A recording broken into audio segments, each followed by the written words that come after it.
Right, let's check in with Chapter 4 of The Life and Adventures of Mchl Armstrong, Factory Boy, Chapter 4.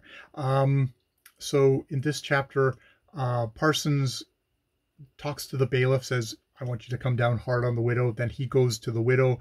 He talks to an older woman who's like, oh, where's their house? It's like, oh, they're over there. Well, that's the Sykes house. Yeah, but the lovely Sir Matthew has raised the rents on them, so they had to rent half their house. And it's like, isn't there a lot of them? Yeah, but that's why they're awful close together. It's like, yeah, but they've got young children they could send to the factory. It's like, yeah, well, they're kind of sickly, some of them, and they didn't want to do that. And she kind of looks at the little boy she is thrashing at that point for playing on the dunghill, kind of speculatively, and she's like, oh God, you're gonna want to try and draft my child. It's like, man, we don't want any of your children. They're all too much of trouble. Anyways, so he goes, and he's like, oh, maybe I better not, because these people all fear him. He is the taskmaster of the factory, and they're like, all the children turn pale at just the mention of his name. He is fucking, he is the monster that terrifies them in a personal sense, as Sir Matthew's agent. Says like, maybe I should just kind of say word to Sykes. At which point he spots Mchl actually coming back, and he's like, so he follows him and he observes Mchl as he goes to tell his mother, who is in the back, sickly, in bed, beautiful but pale and probably starving, so she doesn't have that the idealized round face of a Victorian. She's got sharper features because she's half starved to death and dying. Probably of something. She can't walk anymore. She's bedbound. And they have a talk, and he's like, I don't want to leave you guys. It's like, maybe they'll take Ed, because Edward, because Edward's like sickly. It's like, that would kill Edward. I have to take care of Edward. It's like, yeah, but who's going to make the bed for you? It's like, I'll show, and I'll show him how. And it's very, very sad, very pathetic.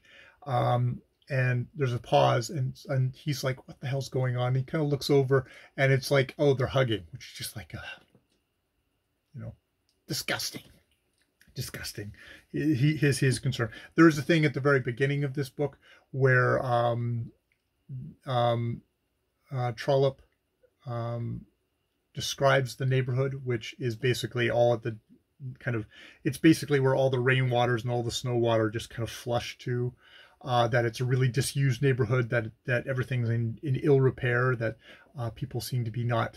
There's an implication that people aren't take enough pride in their surroundings to keep it in good repair, which,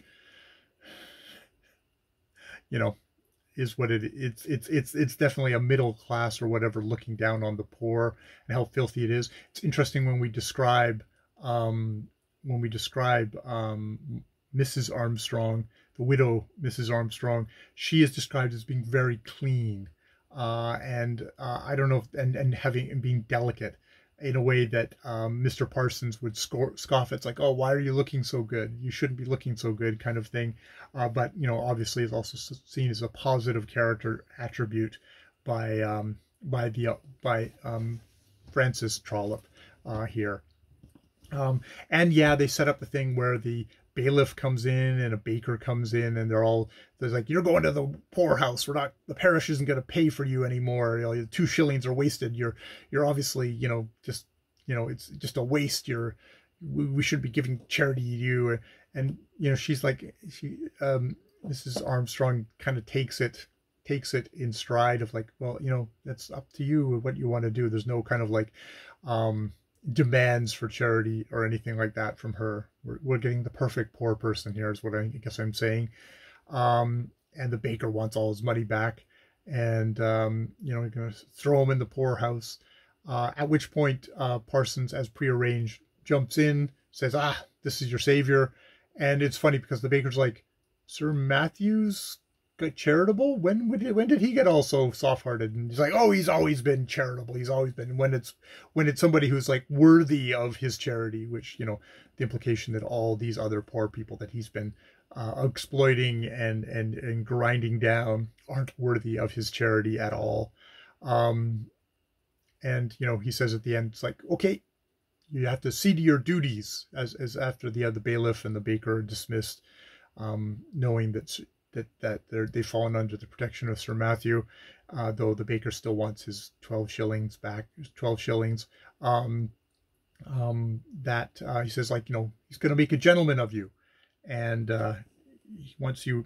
he is to be made a gentleman of. That's to be the first work put upon him. And the poor woman smiled, but little Mchl shook his head.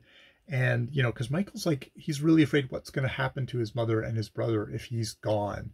And like, who's going to take care of them? He is obviously the one who has been taking care of them since their father died. It sounds like that his mother was in service, probably maybe a servant to one of these great houses, maybe to Sir Matthew's house, who knows, but was cast off and not taken care of past that point. So again, just more really freaking horrible people, but also interestingly, just like you can see the kind of the viewpoint of this novel is from not from down below, but from people looking down on it. And even the most sympathetic ones are like, oh, they don't keep their houses very clean. It's like the dirtiness. They could do better. Seems to be the implication.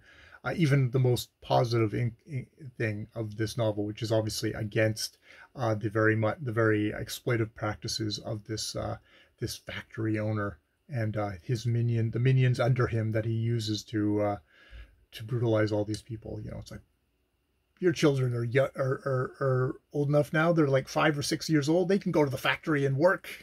It's like, goddamn. Yeah. So we'll leave it there. More videos later.